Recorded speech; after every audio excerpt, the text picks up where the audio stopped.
सभी बहन भाइयों को नमस्कार। आज का हमारा मुद्दा है ये सैफ अली खान पर जो हमला हुआ ये किसने किया, पुलिस की क्या कार्रवाई हो रही है, कैसी कैसी बातें चल रही हैं, कैसी कैसी बातें बाजार बातों से अटा पड़ा है, अफवाहें हैं कि सच है कि भगवान ही जाने। इस बॉलीवुड की माया को इसको माया नगरी कहा गया है और ये वास्तव में ही माया नगरी है।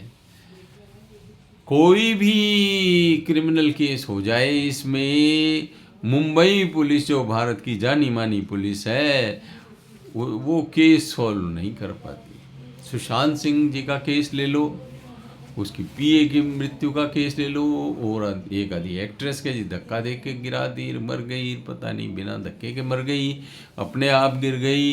ये माया नगरी एक माया ऐसी रचती है कि पता ही नहीं चलता कि क्या मामला है।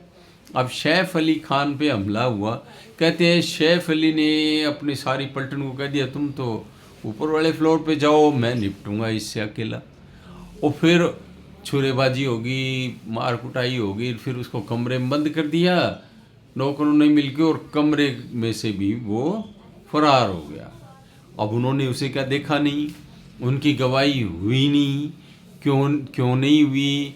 चाकू के तीन टुकड़े हो गए। अरे कौन से ब्रांड का चाकू था भाई, चाकू तो कोई अपने देश में तो अच्छे चाकू बनते हैं, फिर वो कैसे तीन टुकड़े हो गए।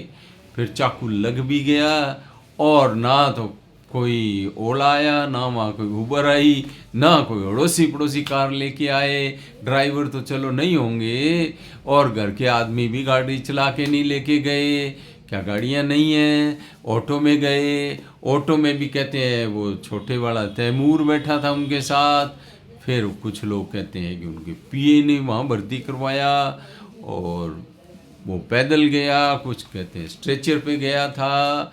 और जिस बेचारे को पकड़ लिया गया सुभाष कन्नौजिया को, जो पहली बार बैग लटका के जा रहा था और बैग पैक, उसको बेचारे को पकड़ लिया गया। उसकी नौकरी को संकट और साथ में उसकी शादी टूट गई। बोलो भाई हुआ कुछ और बेचारे के ये चक्कर पड़ गया। फिर उसको पुलिस ने कहा भी ये तो नहीं है। फिर पुलिस पकड़ के लाए थाने से, लेबर कैंप के झाड़ियों जंगलों में से, पता नहीं क्या कहानी बनी। वो बांग्लादेशी शरीफुल इस्लाम। अब शरीफुल इस्लाम के लिए ये भास्कर लेके आया अपने एक्सपर्ट, जो फॉरेंसिक लैब वाले से पूछा, एक एक्सपर्ट से भी इनके चेहरे तो मिलाओ, वो कहता है इनके चेहरे ही नहीं मिलते, ये बंदा वो है ही नहीं।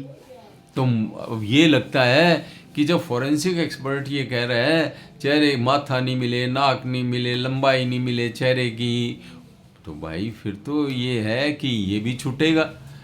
अब एक और मज़ेदार बात है कि बॉलीवुड या खानवुड, उसको क्या कहो, ये कमाल आर खान एक और है, वो एक्टर है, उसने एक नई थ्योरी ले आया। वो कहता है कि भी ये करीना बेगम ने नौकरानी के चक्कर में सैफ अली खान, नवाबों के जो शौक होते हैं, किसी नौकरानी के चक्कर में वो पड़ गए और उनको उसने देख लिया और फिर उसने उनकी खुद ही दारू के नशे में अच्छी ठुकाई की है, इसलिए ये पोल ना खुले, इन्होंने बाहर ये बात नहीं आने दी। अब जितने मुंह उतनी बातें हैं। और ये तो एक ऐसी फिल्मी, ये तो एंटरटेनमेंट के बादशाह है भाई, इसमें तो लोगों का एंटरटेनमेंट हो रहा है, तो इसको एंटरटेनमेंट ही लीजिए और सुनिए अलग अलग कथाएं, जो अलग अलग बातें आ रही हैं। पुलिस जो है, मुंबई पुलिस, ये तो बॉलीवुड या भूल भुलैया में खो जाती है और उस खोने में खोती है अपने मान सम्मान को। और कहते हैं उस भूल भुलैया को बनाने में कभी पॉलिटिशियंस का भी रोल होता है कहते हैं। और फिर धन धुन तो लगता ही होगा जब भूल भुलैया बनाई जाएगी तो भैया ये बड़ी एक इंटरेस्टिंग सी कहानी चल रही है। मैंने जो कुछ सुना मैंने आपको बता दिया है, आप भी इसको सुना आपने तो लाइक शेयर एंड सब्सक्राइब करें और अपने आप को खुश रखें, मौज में रहें, आनंद में रहें। कहानियाँ चलती रहेंगी। ये माया नगरी है, हम माया देखते रहेंगे, आनंदित होते रहेंगे। तो बहुत बहुत धन्यवाद। बार बार मैं आपको धन्यवाद करता हूँ। कमेंट भी कर दो, सब्सक्राइब भी कर दो, शेयर भी कर दो, और वो बातें तो ज़रूरी होती हैं। तो पुनः धन्यवाद।